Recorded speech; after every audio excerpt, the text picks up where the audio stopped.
ಬೆಳಗಾವಿ ಜಿಲ್ಲೆ Doddawad police station ಲಿಮಿಟಲ್ಲಿರುವ Govinakoppa ಗ್ರಾಮದಲ್ಲಿ ಒಂದು ಕೊಲೆ ಪ್ರಕರಣ ದಾಖಲಾಗಿದೆ. ಈ ಕೊಲೆ ಪ್ರಕರಣದಲ್ಲಿ ಹಸ್ಬೆಂಡ್ ತನ್ನ ವೈಫನ್ನೇ ಕೊಲೆ ಮಾಡಿರೋದು ಕಂಡುಬಂದಿದೆ. ಇವರಿಬ್ಬರಿಗೂ ಆಲ್ರೆಡಿ ಒಂದು 5-6 ವರ್ಷ ಹಿಂದೆ ಒಂದು ಡಿವೋರ್ಸ್ ಕೇಸ್ ಕೂಡ ಫೈಲ್ ಮಾಡಿ ಅದಕ್ಕೆ ಕೋರ್ಟಲ್ಲಿ ಕೇಸ್ ನಡೀತಾ ಇದೆ. ಕೇಸಲ್ಲಿ ಅಕ್ಯೂಸ್ಡ್ ಆದ ಬಸವರಾಜ್ ಗಿರಿಯಪ್ಪ ಇವರು ಡ್ರೈವರ್ ಕೆಲಸ ಮಾಡಿಕೊಂಡು ಬ್ಯಾಂಗ್ಳೂರಲ್ಲಿ ಕೆಲಸ ಮಾಡಿಕೊಂಡು ಅವಾಗವಾಗ ಗೋವಿನಕೊಪ್ಪ ಊರಿಗೆ ಬಂದು ಇಲ್ಲಿ ಸ್ವಲ್ಪ ಇರೋದು ಮತ್ತು ಬ್ಯಾಂಗ್ಳೂರಲ್ಲಿ ಇರೋದು ಅಂದರೆ ಇದ್ದಾರೆ. ಇವರ ಹೆಂಡತಿ ಶಿವಕ್ಕ ಅವರು ಒಂದು 33 ವರ್ಷ ಇಲ್ಲಿ ಗೋವಿನಕೊಪ್ಪದಲ್ಲಿ ಕೆಲಸ ಇದ್ದಾರೆ ಮತ್ತು ಬೇರೆ ಬೇರೆ ಕಡೆ ಕೆಲಸ ಮಾಡ್ಕೊಂಡಿದ್ದಾರೆ. ಸೊ ಇವರಿಬ್ಬರಿಗೆ ಮ್ಯೂಚುವಲ್ ಅಂಡರ್ಸ್ಟ್ಯಾಂಡಿಂಗ್ ಸ್ವಲ್ಪ ಕಮ್ಮಿ ಇರೋದ್ರಿಂದ ಆಲ್ರೆಡಿ ಡಿವೋರ್ಸಕ್ಕೂ ಕೂಡ ಅಪ್ಲೈ ಮಾಡಿ ವೆಯ್ಟ್ ಮಾಡ್ತಾ ಇದ್ದಾರೆ. ಮಕ್ಕಳು ಕೂಡ ಇವ್ರ ಕಡೆ ಒಂದು ಮಗು ಅವ್ರ ಕಡೆ ಒಂದು 2 ಮಗು ಅಂದರೆ ಸೆಪ್ರೇಟ್ ಮಾಡಿ ಇಟ್ಕೊಂಡು ಜೊತೆಗೆ ಇದ್ದಾರೆ. ಅವಾಗ ಊರಿಗೆ ಬರುವಾಗ ಗಲಾಟೆ ಆಗೋದು ಮತ್ತು ಬಸವರಾಜಕ್ಕೆ ತಲೆಯಲ್ಲಿ ಏನಿತ್ತಂದರೆ ನಮಗೆ ಮಾನ ಮರ್ಯಾದೆ ತೆಗಿತಾ ಇದ್ದಾರೆ, ಇವರು ಗಲಾಟೆ ಮಾಡ್ತಾ ಇದ್ದಾರೆ ಇಂಥ ಒಂದು ಡೌಟ್ಫುಲ್ ನೇಚರ್ ಇರೋದ್ರಿಂದ ಈ ಶಿವಕ್ಕವನ್ನು 21ನೇ ತಾರೀಕು ಬೆಳಗ್ಗೆನೆ ಮನೆ ಮುಂಚೆ ಎಳೆದು ಒಂದು ಇಟ್ಟಂಗಿಯಲ್ಲಿ ಹೊಡೆದು ಕೊಲೆ ಮಾಡಿರೋದು ಕಂಡು ಬಂದಿದೆ.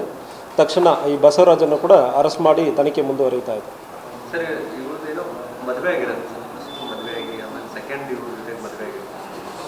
ಸೊ ಅದ್ರ ಬಗ್ಗೆನೇ ತನಿಖೆ ನಡೀತಾ ಇದೆ. ಇನ್ನೊಂದು ಅವ್ರಿಗೆ ಇನ್ನೊಬ್ಬರ ಮೇಲೆ ಡೌಟ್ ಇದೆ. ಸೊ ಇದೆಲ್ಲ ಪರ್ಸನಲ್ ವಿಚಾರಗಳು. ಹೆಂಡತಿ ಮೇಲೆ ಡೌಟ್ ಪಡ್ತಾ ಇರೋದು ಕೂಡ ಒಂದು ಕಾರಣವಾಗಿದೆ ಅಂದರೆ ಹೇಳ್ತಾ ಇದ್ದಾರೆ. ಸೊ ಅದು ವಿಚಾರಣೆ, ಅದಕ್ಕಾಗಿ ನಮ್ಮ ಮಾನ ಮರ್ಯಾದೆ ಎಲ್ಲ ಹೋಗ್ತಾ ಇದೆ ಅಂದರೆ ಹೇಳಿ ಒಂದು ಅದ್ರ ಮೇಲ್ಗಡೆ ಇವರು ಹೊಡೆದಿರೋದು ಕಂಡು ಬಂದಿರ್ತದೆ. ರಾತ್ರಿ ಗಲಾಟೆ ಆಗಿದೆ, 20ನೇ ತಾರೀಕಿಗೆ ರಾತ್ರಿ ಕೂಡ ಸ್ವಲ್ಪ ಗಲಾಟೆ ಆಗಿದೆ. ಅದಾದಮೇಲೆ ಬೆಳಗ್ಗೆನೆ ಸುಮಾರು ಒಂದು 6:30ಕ್ಕೆಲ್ಲ ಮನೆ ಮುಂಚೆನೆ ಕೂದಲನ್ನು ಎಳೆದು ಇಟ್ಟಂಗಿಯಲ್ಲಿ ಹೊಡೆದಿರೋದು ಕಂಡು ಬಂದಿದೆ. ಇಲ್ಲ, ಅವಾಗವಾಗ ಬರೋದು. ಇವರು ಶಿವಕ್ಕ ಅವರು ಗೋವಿನಕೊಪ್ಪದಲ್ಲೇ ಇದ್ದಾರೆ, ಬಸವರಾಜ್ ಬ್ಯಾಂಗ್ಳೂರಲ್ಲಿ ಡ್ರೈವಿಂಗ್ ಕೆಲಸ ಮಾಡಿಕೊಂಡು ಅವಾಗವಾಗ ಬಂದು ಇರೋದು ಕಂಡು ಬಂದಿದೆ. Love marriage. ಇಬ್ಬರು ಬೇರೆ ಬೇರೆ ಕಮ್ಯುನಿಟಿಯವರು. 3 ಜನ ಮಕ್ಕಳಿದ್ದಾರೆ. ಒಂದು ಹೆಣ್ಮಗಳು ಬಸವರಾಜ್ ಜೊತೆ ಇದೆ, ಉಳಿದ ಇಬ್ಬರು ಈ ಲೇಡಿ ಕಡೆ ಶಿವಕ್ಕ ಕಡೆ ಇದ್ದರು. ಬಸವರಾಜ್ ಕಡೆ ಇದ್ದಿದ್ದ ಹೆಣ್ಮಗಳು ಸರಿಯಾಗಿ ನೋಡ್ಕೊಳ್ತಾ ಇಲ್ಲ ಅಂತ ಹೇಳಿ ಇವರು ಫೋನ್ ಮಾಡಿಬಿಟ್ಟು ಅವ್ರ ಅತ್ತೆಗೆ ಜಗಳ ಮಾಡಿರ್ತಾರೆ. ಸೊ ಬೇರೆ ಬೇರೆ ಕಾರಣಗಳು, ನಾಟ್ ಓನ್ಲಿ ಒನ್ ರೀಸನ್.